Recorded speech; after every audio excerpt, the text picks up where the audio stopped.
रा धा स्व आ मी।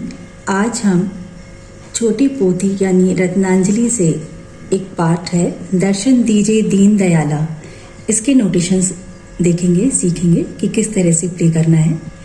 नोटेशंस प्ले करने से पहले मैं एक बात आप सबसे शेयर कर रही हूँ कि इस चैनल को बनाने का जो मेरा मकसद है, जो मेन एम है, वो ये है कि हर ब्रांच में बच्चे, बड़े, लेडीज़, जेंट्स सभी अपने आप जो है इंस्ट्रूमेंट पर, हारमोनियम पर, सिंथेसाइज़र पर पाठ को प्ले करें। ज़्यादा से ज़्यादा हमारी ब्रांचेस में जो है सत्संगी भाई बहन और बच्चे पाठ को प्ले करें, इनिशिएट करें और साथ में उसके गाएं भी, सिंगिंग भी कीजिए।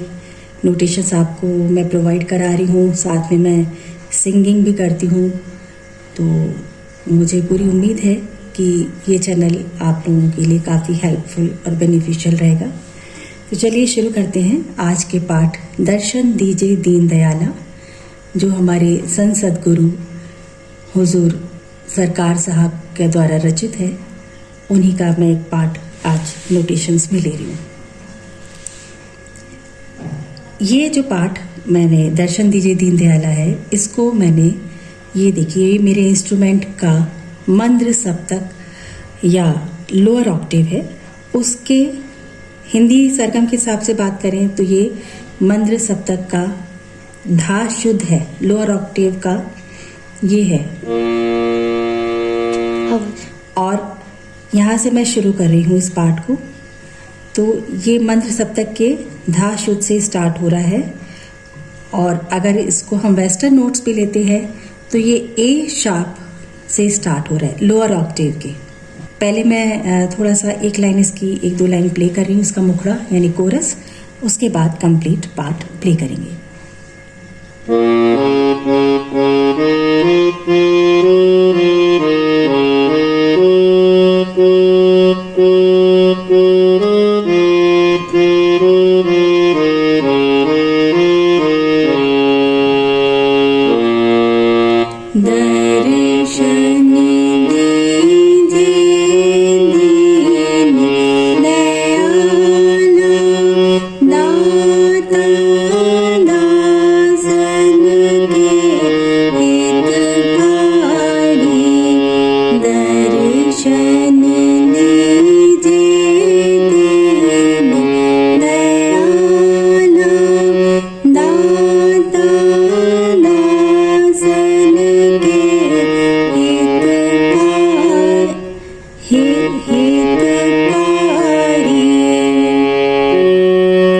अंतरा जो है ये देखिए, ये मध्य सप्तक का यहाँ से शुरू हो रहा है।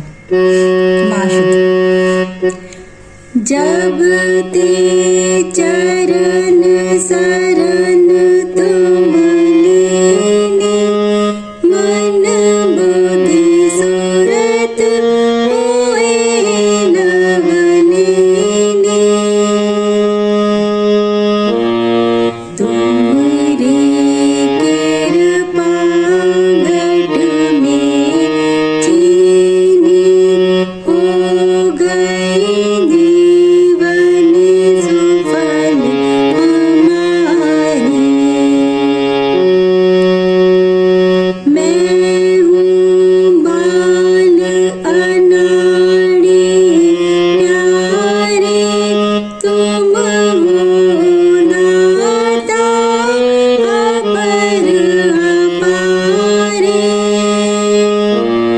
राखो चरणन मोहि सदारे, मेरी निस दिन यही पुकारे। यह जग विष की खान अपारा, बहती प्रबल अनल की धारा। तुम मोहिनी नियन में उबारा, गाऊं कैसे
अचरज अचरज भारी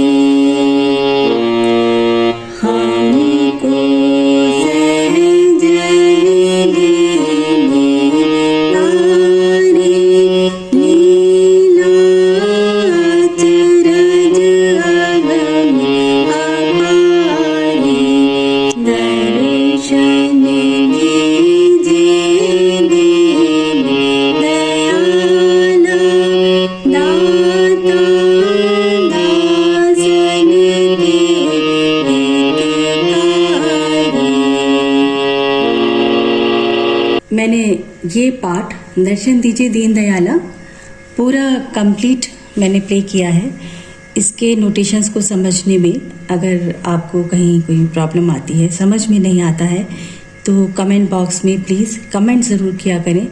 क्या चीज़ आपको समझ में नहीं आई, किस पॉइंट पे कंफ्यूजन है, ये ज़रूर मुझसे शेयर करें, जिससे मैं नेक्स्ट वीडियो में उस बात का ध्यान रखूं और मैं इम्प्रूव कर सकूं कि किस तरह से आपको अपनी बात में अच्छी तरह से समझा सकूं।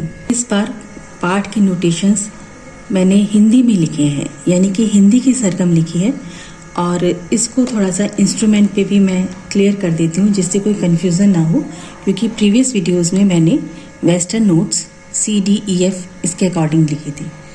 देखिए, आप नोटेशन को यानी सरगम को देखेंगे तो मंद्र सप्तक, ये मंद्र सप्तक यानी कि लोअर ऑक्टेव है, यहाँ ये धा शुद्ध है मंद्र सप्तक का। जब सरगम लिखी है तो उसके नीचे मैंने डॉट लगाया है।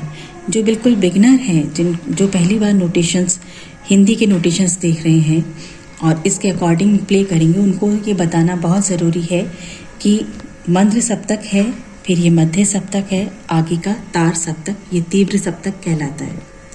मंद्र सप्तक से ये पाठ शुरू हुआ है। जब भी सरगम मंद्र सप्तक की लिखी जाती है, ये नोटेशन से आपके मंद्र सप्तक से स्टार्ट होते हैं, तो उनको हम किस तरह से शो करते हैं, सुरों के नीचे, सरगम के नीचे डॉट लगाकर शो करते हैं। तो ये मंद्र सप्तक का धा शुद्ध है, इसके नीचे डॉट लगाई गई है।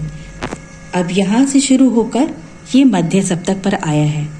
तो मध्य सप्तक में यानी कि मिडिल ऑक्टेव में मैंने प्रीवियस वीडियो में बताया था कि कोई भी मार्क या साइन नहीं होता, यानी कि कोई प्लस माइनस का साइन नहीं होता, या उसके नीचे या ऊपर कोई डॉट नहीं आती है। और ये यहाँ तक हमारे नोटेशन या सरगम चली है। तो जब आप पाठ की पूरी सरगम देखेंगे, उसके साथ ही मैंने जो है वेस्टर्न नोट्स भी दिए हैं उन समझाने के लिए कि मंद्र सप्तक का धा शुद्ध वेस्टर्न नोट में क्या कहलाएगा। ये हो जाएगा ए शा, यानी इसको जब लिखेंगे ए और हैश का साइन लगाएंगे और वहाँ आप माइनस भी लगाएंगे, क्योंकि ये वेस्टर्न नोट के अकॉर्डिंग लोअर ऑक्टेव का है। तो ये ध्यान रखिएगा, वेस्टर्न नोट लोअर ऑक्टेव, इसका मतलब ये ए हैश यानी ए शार्प है, यहाँ माइनस आएगा। और जब लोअर ऑक्टेव से आप मिडिल ऑक्टेव में आएंगे तो कोई भी प्लस माइनस नहीं लगाना है, नोटेशंस को प्लेन छोड़ना है। जैसे ये सी शार्प, डी शार्प या ये एफ, जी, ए, जो भी नोटेशंस आएंगे उसमें आप कोई साइन नहीं लगाएंगे। तो ये दोनों पॉइंट क्लियर करने बहुत ज़रूरी थे, वेस्टर्न नोटेशन के अकॉर्डिंग जो समझेंगे उनके लिए, और हिंदी की सरगम के हिसाब से जो समझेंगे उनके लिए। रा, धा, स्व, आ, मी।